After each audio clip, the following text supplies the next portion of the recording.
esta charla se llama ¿Cómo no sorprendernos con lo que nos hace la tecnología? ¿No? Eh, eh, la razón responde a que, como quizás ya están enterados algunos, y si no les comento, hace unos días se estrenó en Netflix un nuevo documental que se llama The Social Dilemma. Creo que está traducido al español algo así como el dilema de las redes, bastante sencillo, digamos, y straightforward ahí la traducción. Y el documental arranca en unos primeros, les diría que los primeros 10, 15 minutos del documental, hasta un ratito antes de que empiece a hablar Tristan Harris, que es una persona bastante prominente en todo este tema de hablar sobre la tecnología y pensar sobre la tecnología en el mundo contemporáneo. Arranca con una serie de declaraciones, entrevistas de diseñadores, ex ejecutivos de redes y de empresas digitales, hablando y básicamente diciendo cosas como, bueno, lo que pasa es que esto llegó y nos cambió la vida, y esto nos está cambiando la manera de relacionarnos con nuestros hijos en la familia, y esto está cambiando nuestra manera de educar a nuestros hijos, y está cambiando la manera que tenemos de pensar y de hacer cosas en el mundo.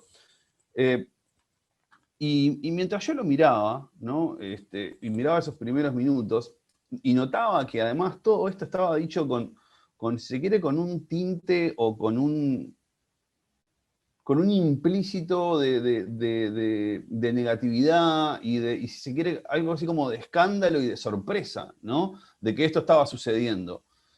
Y mientras yo miraba ese documental, ese comienzo del documental, desde el lugar en el que yo me encuentro hoy, que es desde el pienso activo casi que a diario en torno a la tecnología y los efectos que la tecnología tiene sobre nosotros, yo decía, obvio. O sea, es como que esta gente está, para los que estamos metidos en este tema, es como si esta gente estuviera haciendo un documental donde la gente arrancara diciendo, bueno, y de repente nos dimos cuenta de que 2 más 2 es 4. Y no, qué terrible, fíjate que es 4, ¿no? Y yo digo, ¿por qué? ¿Por qué tenemos esta distancia con este fenómeno de esta manera? Y sobre todo, ¿por qué, estando el conocimiento en un determinado lugar acerca de por qué suceden estas cosas en nuestra relación con la tecnología, este conocimiento no termina como de cuajar en los modos en los que entendemos la tecnología, en los que se entiende generalmente los efectos que la tecnología tiene sobre los seres humanos y sobre la sociedad? Y para mucha gente no se termina de entender, incluso resulta escandaloso que las tecnologías hagan algo que vienen haciendo desde que el hombre es hombre, desde que el ser humano ha pisado la tierra y ha empezado a relacionarse con herramientas, ¿no? Y de alguna manera yo creo que eso sucede porque tenemos poca alfabetización mediática, porque realmente tenemos poco conocimiento acerca de qué es lo que la tecnología nos hace a los seres humanos.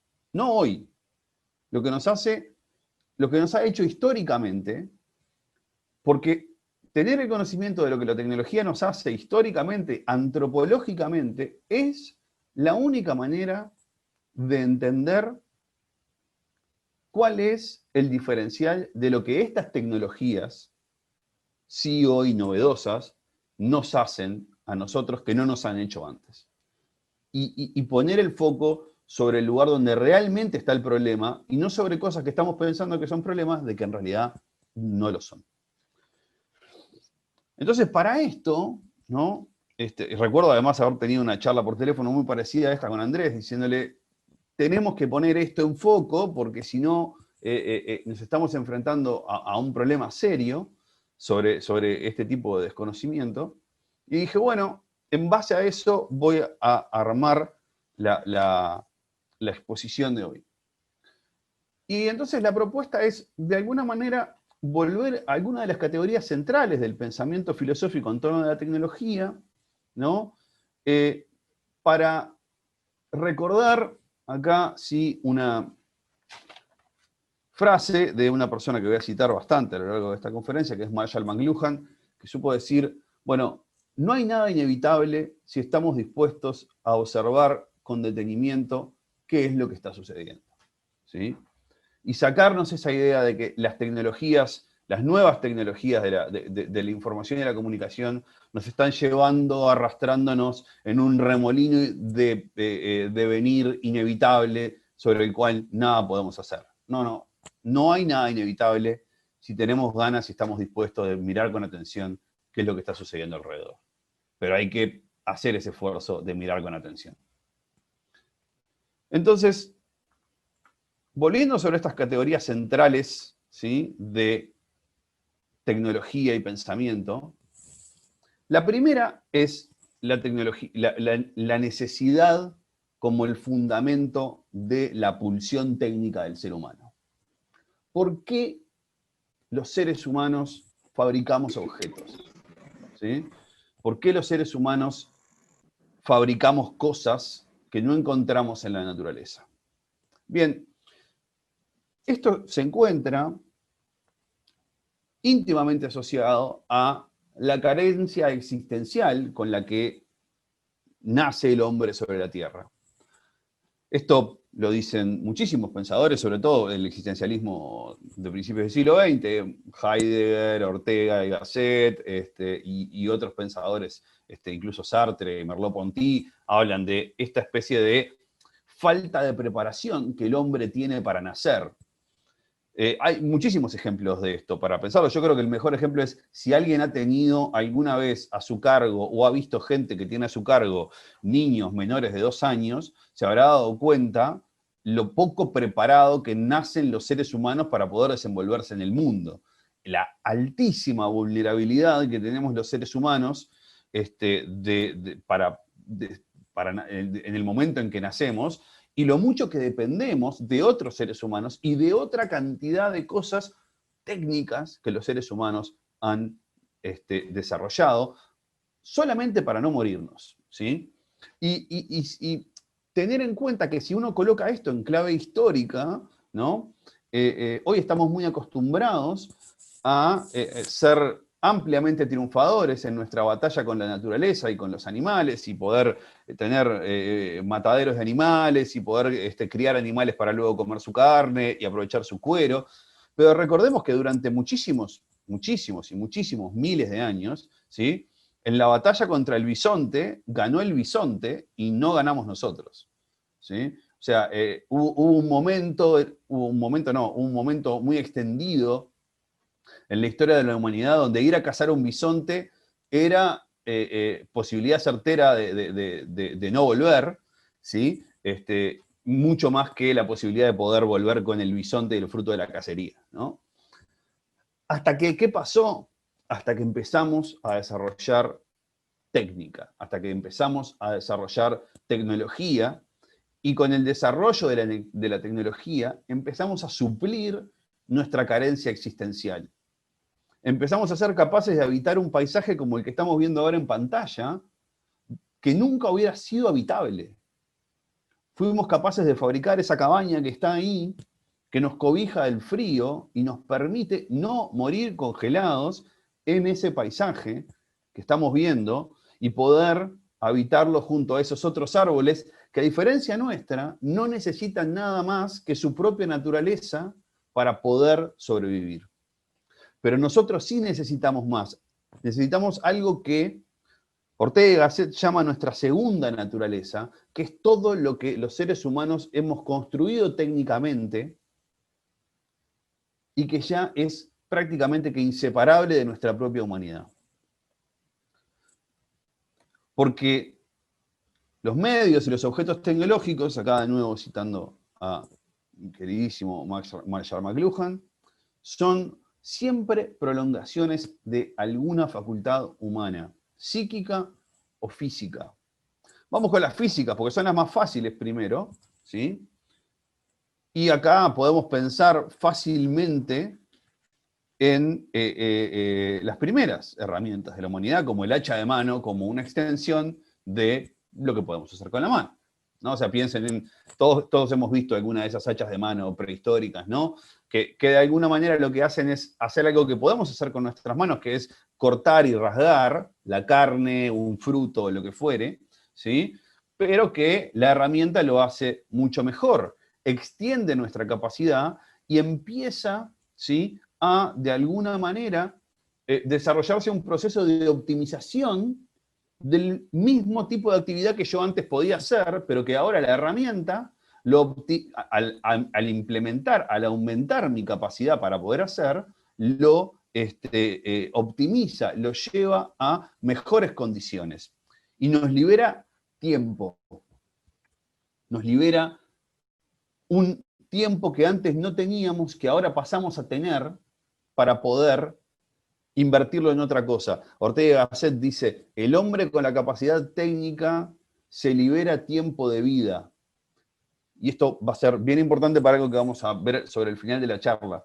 Pero si no piensa qué es lo que quiere hacer con ese tiempo de vida que se acaba de liberar, entonces está fallando, porque cae en el no hacer, y no hacer no es humano. Las herramientas que extienden nuestras facultades físicas, ¿sí?, extienden y empiezan a cambiar el mundo, cambian el paisaje. Vuelvo acá a la diapositiva de la charla, perdón, de la cabaña, y ahí está claro que cómo nuestra capacidad técnica cambia el paisaje, cambia el mundo físicamente. Sin embargo, las tecnologías que más cambian el mundo, que más cambian todo lo que sucede en el mundo, no son las tecnologías físicas, son las tecnologías psíquicas, o las que Marshall McLuhan llamaba tecnologías de la palabra. Y cada tecnología de la palabra ha traído en la historia del mundo cambios en la matriz de la cultura. Cada vez que ha aparecido una nueva tecnología de la palabra en el mundo, ha cambiado toda la matriz de la cultura, entera. Nuestra primer tecnología de la palabra fue la oralidad, y con ella se desarrolló una cultura que en términos temporales fue la cultura más extensa de la humanidad. O sea, la humanidad ha vivido la mayor cantidad del tiempo que vivió sobre el planeta dominada por la cultura de la oralidad, ¿sí? Teníamos que pensar que cuando aparece esta segunda tecnología de la palabra, la humanidad tarda casi que unos 2000 y pico de años en incorporarla, en abrazarla del todo. O sea, piensen que la escritura, los primeros modos de escritura, el proto-cuneiforme, por ejemplo, el cuneiforme se desarrollan en Mesopotamia en el año más o menos 3000, ¿sí?, en el menos 3000, y todavía encontramos una discusión álgida entre si escribir o no escribir en el mundo griego clásico, entre el menos 500 y el menos 400 en Grecia, entre Sócrates y Platón. O sea que fíjense que todavía el debate de si utilizar la escritura estaba vivo aproximadamente unos 2000 y pico de años después de que la escritura había sido desarrollada, ¿sí?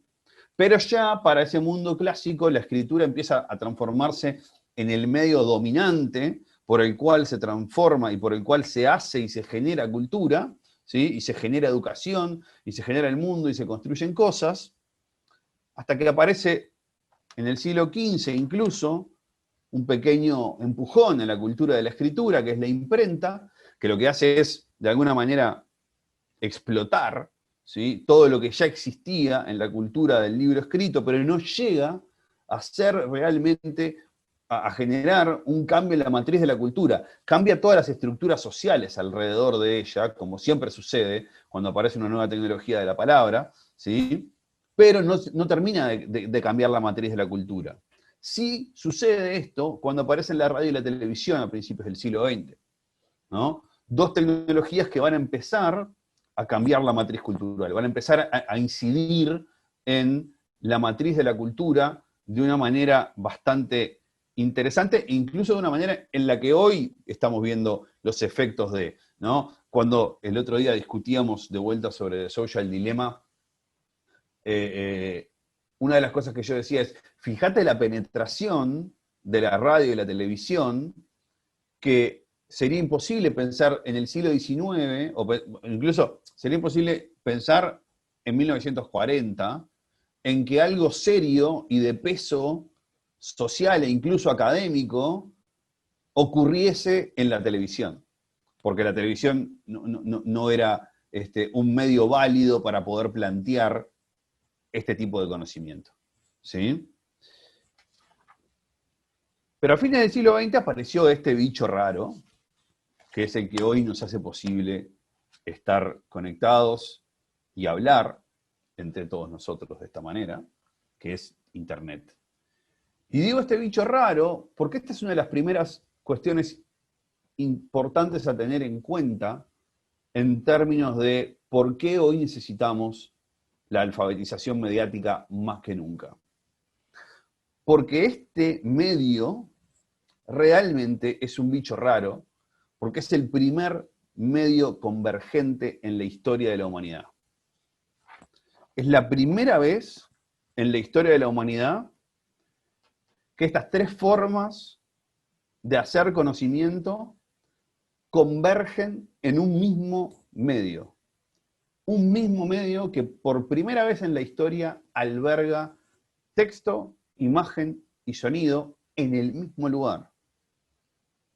Imagínenselo que Internet es como una especie de gran coctelera donde entran todas las formas de hacer pensamiento y de hacer cultura en la historia de la humanidad y se procesan además de modo algorítmico, con inteligencia artificial, a velocidades inusitadas, ¿sí? De razonamiento y de procesamiento jamás pensables hasta este momento de la historia. ¿Sí? Este momento en la historia de la humanidad, entonces, es único. Y realmente basta hacer un poco de historia de la cultura para que esto se diga, no, si se quiere, en términos simbólicos o en términos líricos, sino en términos reales y literales. Estamos ante un momento único en la historia del desarrollo de la cultura humana. Nunca antes habíamos tenido un medio como este a nuestra disposición, ¿sí? Y nunca antes habíamos podido ser testigos de cuáles van a ser las consecuencias que la inserción de un medio como este va a tener en el mundo y en la naturaleza humana. ¿Por qué entonces necesitamos alfabetización mediática? Además de lo que yo recién venía diciendo, ¿sí? Y necesitamos alfabetización mediática porque hasta este momento no la necesitábamos. Realmente uno podría decir, bueno, a ver, para hacerlo más seguro, diríamos que hasta 1940, 1950 no necesitábamos pensar en la alfabetización mediática. ¿Por qué? Porque el tiempo se encargaba de alfabetizar mediáticamente a la cultura y a la gente que tenía que alfabetizar con el tiempo y con el buen paso del tiempo, ¿sí? O sea, nosotros no nos damos cuenta, incluso de la penetración de muchísimas de las culturas, ¿sí? Y las generaciones fueron perdiendo resistencia hacia la penetración de esas tecnologías hasta que directamente ya aceptaron que formaban parte del ambiente y punto. El mejor ejemplo de esto es el lugar desde donde viene la palabra alfabetización, ¿sí? Está tan insertada la idea de alfabetización en nuestra cultura, de que no nos damos cuenta de que es heredera de la primera gran tecnología de la palabra, que es el alfabeto. Y el alfabeto es una invención humana, una forma de tecnologizar la palabra, y que esa forma de tecnologizar la palabra con el paso del tiempo, ese medio se terminó convirtiendo en la vara de medida de lo que significa estar educado en la cultura occidental. Hablamos de que alguien que no conoce los términos en los que se desarrolla nuestra cultura es analfabeto, no posee el alfabeto, no posee dominio de la tecnología de la palabra más básica y más fundamental del mundo occidental. Pero ¿qué pasa? Lo que sucede hoy es que el fenómeno de la convergencia, junto con el fenómeno de la inteligencia artificial, es responsable de que hayamos perdido el beneficio de dejar que pase el tiempo, porque estamos en plena aceleración de los procesos de penetración de las tecnologías en la cultura. Y esto no es nuevo. O sea, esto viene sucediendo desde hace tiempo. O sea, si recuerdan lo que decíamos antes, ¿no? De que a la escritura le llevó 2500 años penetrar y cambiar la matriz de la cultura occidental, también habrán visto que dijimos que nos llevó aproximadamente unos 400 años en ver los efectos de la imprenta, ¿sí?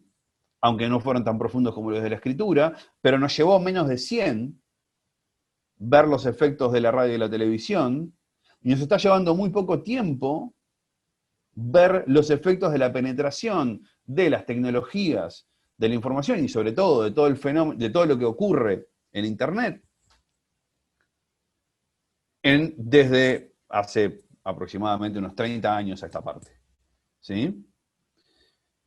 ¿Y qué es lo que pasa? ¿Qué es lo que pasa con el fenómeno de la aceleración, del que se habla mucho, pero a mí me gustaría hacer algunas salvedades para entender bien a qué nos referimos con esto? Aceleración no es velocidad, o no es solo velocidad. Aceleración es la capacidad de ir de 0 a 100 cada vez más rápido. ¿Sí? O sea, es la capacidad de recorrer un camino cada vez más rápido en el tiempo que me lleva a recorrer el mismo camino. No solamente es la velocidad constante, es la capacidad de ir cada vez más rápido de 0 a 100. Cuando yo acelero, y esto pueden hacer la prueba y la analogía con lo físico es real, aunque no les recomiendo hacer la prueba porque puede llegar a ser peligroso, ¿sí? Pero si consiguen un buen auto de carreras, traten de hacerlo, ¿no? Cuando uno acelera muchísimo, lo que sucede es que, y llega a un punto, lo que sucede es que uno tiene bien claro el lugar donde salió, tiene bien claro el lugar a donde llegó, pero lo que no tiene claro es el camino que recorrió en el proceso.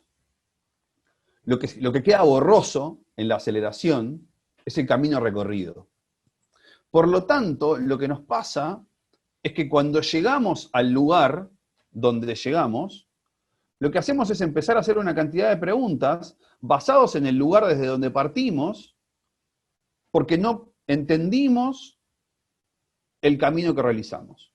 No pasamos por el camino. Entonces decimos, ¿por qué estoy acá? ¿Qué es este lugar y cómo llegué acá? Cuando alguien podría decirte, pero es obvio, si vos recorriste el camino, porque no te materializaste del lugar cero al lugar a donde llegaste. Vos recorriste el camino. Pero lo que pasa es que no lo viste todo borroso o viste solo fragmentos de ese camino. ¿Sí? En este sentido, Hannah Arendt decía, quienes fabrican objetos no llegan a comprender el alcance de lo que están haciendo. Esto es una paráfrasis de Hannah Arendt transcrita por uno de sus alumnos, que es Richard Sennett, al comienzo en el prólogo de un libro que escribe Sennett que se llama El artesano. Y esto se lo dice Hannah Arendt a Sennett pensando, en el momento de la crisis de los misiles de Cuba. Ese es el contexto de esta frase. Quienes fabrican objetos no llegan a comprender el alcance de lo que están haciendo.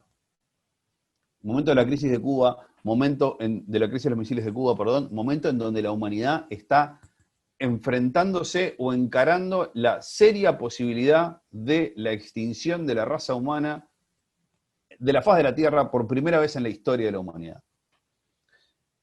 De ahí a que el tipo que empezó a desarrollar conceptos sobre energía nuclear haya pensado en eso, hay una distancia enorme. ¿Sí? Ahora, hay un matiz en la cita de Hannah Arendt. Hoy sí, quienes fabrican objetos llegan a poder ser partícipes del alcance de lo que están haciendo. Hoy llegan por cantidad de tiempo, porque se acelera, entonces sí llegan a ver qué es lo que terminan de hacer. Podemos volver sobre esto y pensar que Mark Zuckerberg no estaba pensando en la influencia que Facebook podía tener en la determinación de las elecciones presidenciales de los Estados Unidos, cuando diseñó una herramienta para rankear qué compañeras de facultad le gustaban más o menos, utilizando los perfiles de la red de Harvard allá en no me acuerdo qué año. Imagínense, máquina del tiempo, trasladarse hasta ese lugar y decirle, che, mirá que con esto que estás haciendo vas a terminar determinando el devenir de las elecciones en los Estados Unidos dentro de N cantidad de años. Y Zuckerberg hubiera dicho, es un verdadero disparate. No puede llegar a ser. Pero la diferencia es que, a diferencia de los primeros desarrolladores de N tecnología, a diferencia de Gutenberg, que no llegó a ver las consecuencias en última instancia de la imprenta, que fueron los nacionalismos en Europa, ¿ah? Zuckerberg sí llegó a ver la incidencia de Facebook en las elecciones presidenciales de su país. Pero igual, en esto, sigue faltándonos la comprensión. Llegamos a ver los efectos, pero seguimos sin entender el camino de cómo llegamos a ese lugar, y por eso no terminamos de entender por qué pasa todo esto. O sea, no se comprende el efecto, pero se lo vive. Y lo que sucede es que como se lo vive y no se lo comprende, la reacción es la evaluación del efecto desde el viejo paradigma. Es decir, esto es un horror. Fíjate cómo, ¿no? Yo de nuevo volviendo a The Social Dilemma, perdón. Una de las principales herramientas que utiliza el documental para ilustrar y para mostrar, para sustentar muchos de sus argumentos, es un proceso de ficcionalización. Muestran una familia ficcional que se graba, como en muchos documentales, ¿no? Se recrea una situación de la vida familiar para mostrar cómo los argumentos que se están llevando adelante en el documental de alguna manera tienen algún asidero. Y uno lo mira y dice, fíjate qué cosa extraña, ¿no? O sea, un documental que hace uso de los mejores artificios de la tecnología de la televisión para criticar a las nuevas tecnologías de la palabra, que son las redes sociales, digamos, y los modos de comunicarse por Internet. Y le dice, es raro esto de la vieja generación anclada en sus códigos, criticando a los nuevos modos de hacer cultura. ¡Qué raro! No, no es raro. Esto es lo que sucede siempre. Lo que pasa es que hoy empieza a suceder cada vez más rápido. Y las nuevas generaciones están cada vez más pegadas y somos cada vez más testigos, por el fenómeno de la aceleración, de cómo estas nuevas generaciones aprenden distinto, entienden distinto. La alfabetización mediática, entonces, aparece como la herramienta que nos puede permitir destrabar esta carencia de diálogo intergeneracional y esta carencia de comprensión intergeneracional, ¿no?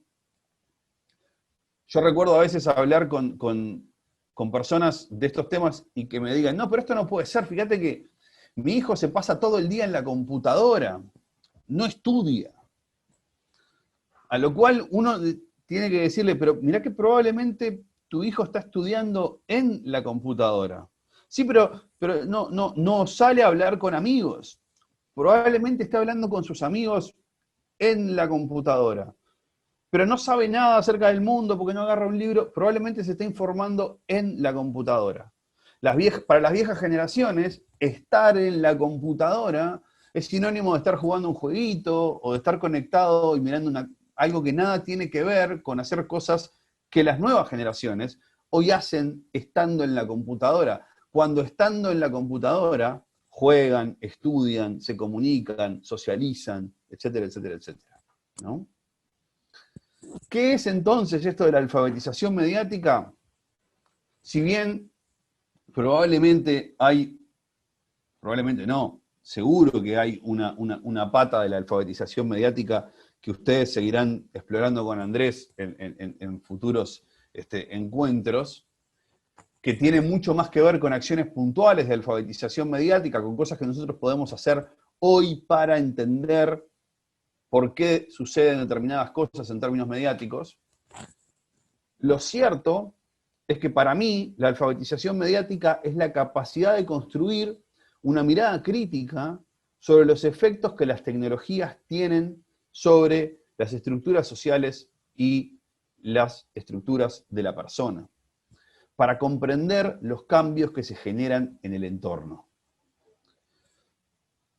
Cambios de todo tipo, cambios en la forma en la que utilizamos nuestros sentidos, en términos, sentidos sensitivos sensoriales, ¿no? O sea, fíjense cómo cambian la disposición de los sentidos de las tecnologías, que para escuchar un buen cuento, en la tradición oral, cerramos los ojos para anular la vista y privilegiar el oído, mientras que para leer un libro necesitamos silencio, anular el oído para poder privilegiar la vista, ¿no? La oralidad versus la escritura, privilegiando una distinta interacción de nuestros sentidos para con el ambiente. ¿Cómo cambian las estructuras sociales? En esto que decía yo antes, cómo la familia ya no es la misma una vez que las tecnologías empiezan a penetrar en la vida familiar. Y cómo cambian las formas del conocimiento y las formas del hacer. Cómo cambian que hoy un documental de la televisión, o de Netflix incluso todavía, que es como una forma de televisión en Internet, tiene más penetración y más impacto cultural que un libro publicado por un académico.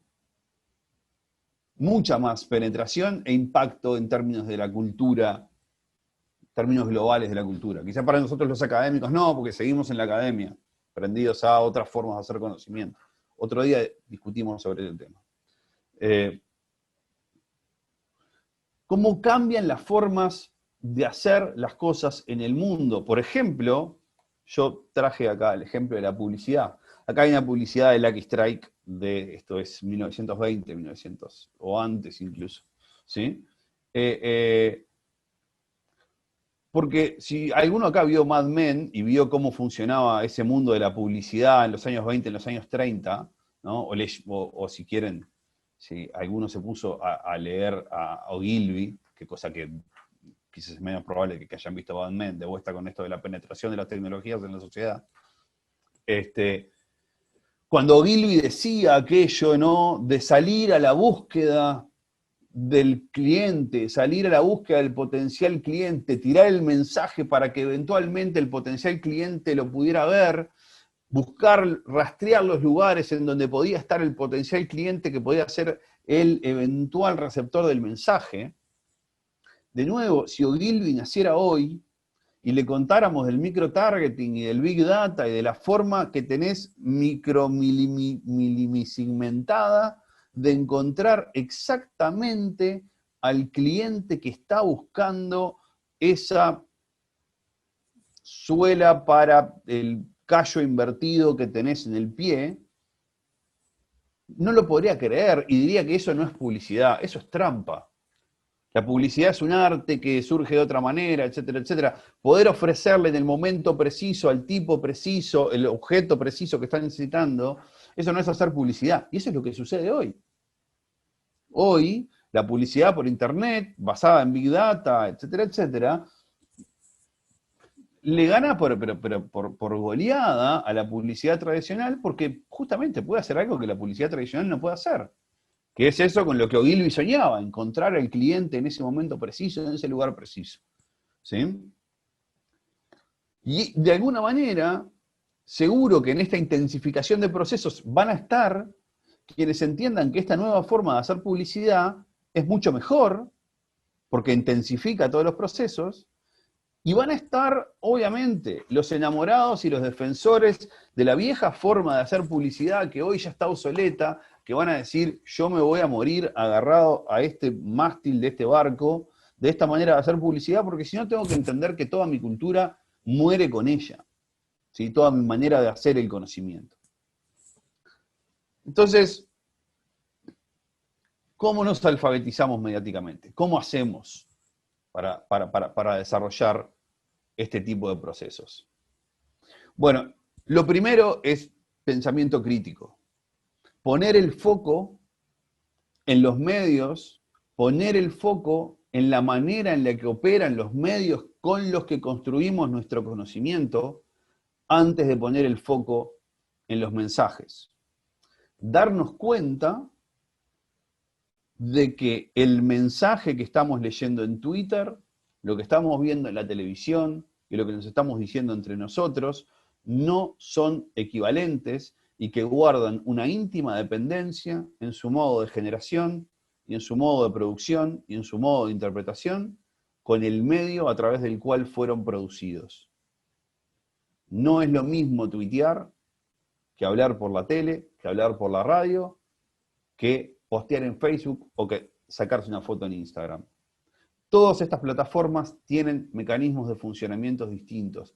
Y acá sí, nosotros, como usuarios, hoy tenemos la responsabilidad de conocer los mecanismos con los que funcionan esas plataformas si las queremos usar, porque podemos elegir no usarlas. Ahora, si las queremos usar, tenemos que conocer los mecanismos a través de los cuales funcionan. Porque de lo contrario, no estamos usando las plataformas, sino que hay grandes chances que estemos siendo usados por las plataformas.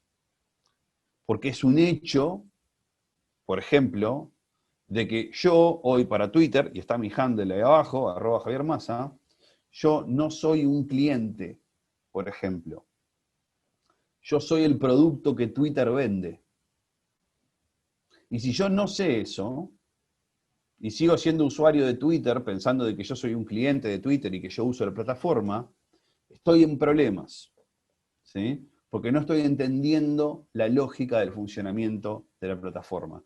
Y esto que estoy diciendo yo no tiene por qué ni ser escandaloso, ni ser una maravilla, ni ser algo que esté denunciando. ¿Por qué no? Porque Twitter te lo dice, y te lo dice explícitamente en sus términos y condiciones de uso. Te dice, usted es el producto que nosotros vendemos. Sépalo, se lo estamos diciendo. ¿Sí? Y así como te lo dice Twitter, te lo dice Instagram, te lo dice Pinterest, te lo dicen todos. ¿Sí? Y además, lo otro que podemos hacer para alfabetizarnos mediáticamente es hacer historia de los medios y ver cómo los medios han recorrido este camino de insertarse en el mundo. Yo traje 2 ejemplos de la historia además que me resultan interesantes, ¿sí? Porque la parte de hacer historia nos va a demostrar que, uno, no hay nada nuevo bajo el sol, y al demostrarnos que no hay nada nuevo bajo el sol, nos va a terminar permitiendo ver qué es lo que realmente hay de nuevo bajo el sol. ¿Sí? Separar la paja del trigo en esto, de cuáles son esas cosas que, no, esto no va a dejar de suceder, esto no es nuevo, pero esto otro sí. 2 ejemplos bien cortitos, ¿sí? La televisión que desplazó al hogar del centro del hogar. Yo de esto me enteré, en realidad, no hace mucho tiempo, ¿sí? Y quizás ustedes se enteren en este momento. El hogar, nosotros le decimos hogar al hogar, porque el hogar es la estufa a leña, ¿sí? La estufa a leña se llama hogar, y por eso nuestras casas se llaman hogares, porque tienen hogares, que vienen de la palabra hoguera. ¿Y por qué las casas se llaman hogares en honor a la hoguera? Porque la casa era donde estaba la hoguera, y la hoguera, la estufa a leña, era lo que nucleaba a la familia, porque ahí era donde se cocinaba, era donde ocurría la socialidad de la vida familiar. Sin embargo, vino la televisión y desplazó al hogar del centro del hogar, ¿no? Y ahí está la familia, mirando la televisión, en vez de mirar el fuego y conversar entre ellos, porque mirar el fuego es bastante más aburrido que mirar la televisión, ¿sí? Y el segundo ejemplo es que la computadora, esta de la que yo le estoy hablando en este momento, dejó sin trabajo a las computadoras, y además les robó el nombre. Esas señoras que ustedes ven ahí son computadoras, ¿sí?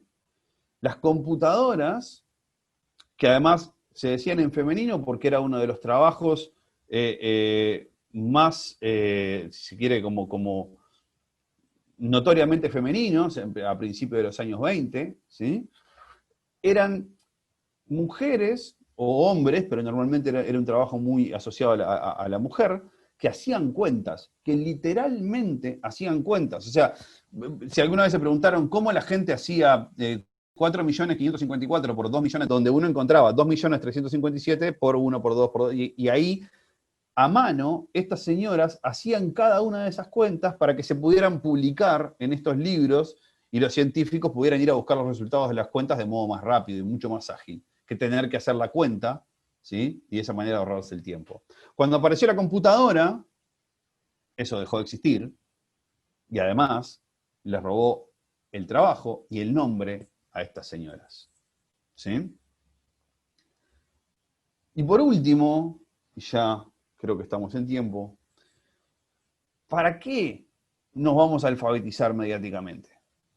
Esta que es la última de las 4 causas aristotélicas, la causa final y la que dice Aristóteles que sin ella nada tiene sentido, ¿no? Bueno, ¿y para qué quiero todo esto? ¿Para qué? Y yo acá anoté 4 razones, ¿sí? Que se me ocurren a mí y que obviamente tienen mucho que ver con, si se quiere, el modo filosófico de entender el mundo, ¿sí? La primera es para no ser arrastrado por el entusiasmo que genera la aceleración mediática y simplemente ir para ahí porque la aceleración me arrastra y voy, me compro el último iPhone o lo que sea porque es el último, ¿sí? O publico en Twitter o me hago en la cuenta en Instagram o ingreso en donde sea porque es donde hay que estar, ¿no?